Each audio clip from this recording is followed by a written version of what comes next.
Ujezek Charlie. Motorbike, Ujezek Rosie, motorbike, Paranakurum Wesa. Thank you, Kuro. That was amazing. And could you just let us know what you just said? I said my name is Charlie. And I said my name is Rosie and I'm a white girl. Aha. And what language is that? That's in Patamona, which is a tribal language from one of the Region 8 in Guyana. Where is Guyana? Guyana is in South America, and it's actually the only English-speaking country in South America. So what does it border with? Which other country? It borders with Brazil, which is Portuguese-speaking, and then Venezuela, which is obviously Spanish-speaking. And Suriname, which is Dutch-speaking, so it's got all sorts of languages around it. Yes, interesting. And what was the project that you were both working in? We were teaching in a secondary school in, well, all sorts of years, but a GCSE level Charlie was teaching, and I was in year 8 and year 9. Aha, okay.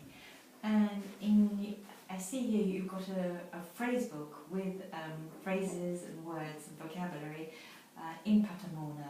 What inspired you to put that together, Charlotte? Well, I wanted to do it to be helpful to the next volunteers that will be in our village, because I think it took us quite a long time to actually get started learning Patamona. It took us a long time to catch it, so I thought if we give them something that could get them started learning it a bit quicker, they might be able to be more fluent than we were. So hopefully it will be passed on to the next volunteers who will use it. In your eyes, what are the benefits of learning in the local language? Well, they respect you a lot more, and it's a lot easier to feel more welcome into their houses and feel involved in their families and in the community. And you get a lot of laughs as well, so that's always good. Were you aware of this language before you went out to Guyana? We hadn't really heard of Guyana about 2 years ago. So, no, we hadn't even heard of the different tribes in Guyana, let alone the languages that they have. So it's completely new. At school, how did you feel about languages? Well, languages are never really my thing. I studied them in primary school and a little bit in secondary school, but then I had to drop languages to do other subjects. So it's always something that I really enjoyed it. So later on, when I went to sixth form, I decided to take up Spanish as an adult education after school, which I really enjoyed. So I think I'll continue and take on Spanish again at university. What will you be doing at university? I'll be doing biology. Yeah, so not Spanish related, but hopefully as well as biology, I'd like to learn Spanish. How about yourself? Yeah, I did languages all the way from secondary school. I did French and Russian. French I did till AS, and then Russian till A2.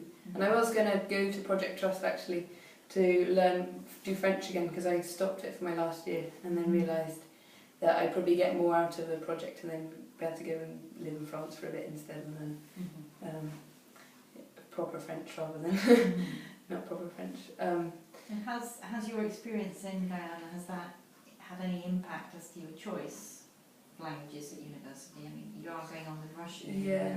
Well, when we were travelling a bit, I realised that Spanish is very useful, because we went to Brazil and they don't speak any English at all, even just over the border from Guyana where they speak English and Portuguese. So with Charlie's bit of Spanish, we knew we managed to get by. We actually managed to make some quite good friends with sort of pidgin Spanish that we could both speak. So the big message here is a little language goes a very long way. Yeah, definitely, yeah. Yeah, and that it's really good fun. Yeah. Even if challenging sometimes. And I always found, like, because I went to France quite a lot with my family, and I hate, or if I go to a country I don't know the language, I hate feeling like I should expect people to speak English so I can get by. I hate that feeling. I feel a bit rude. Yes. So I'd much rather learn the languages of places that I'm visiting. Yes. You're connecting from your heart rather than just being a tourist and bouncing the way through. Lovely. Oh, thank you very much indeed.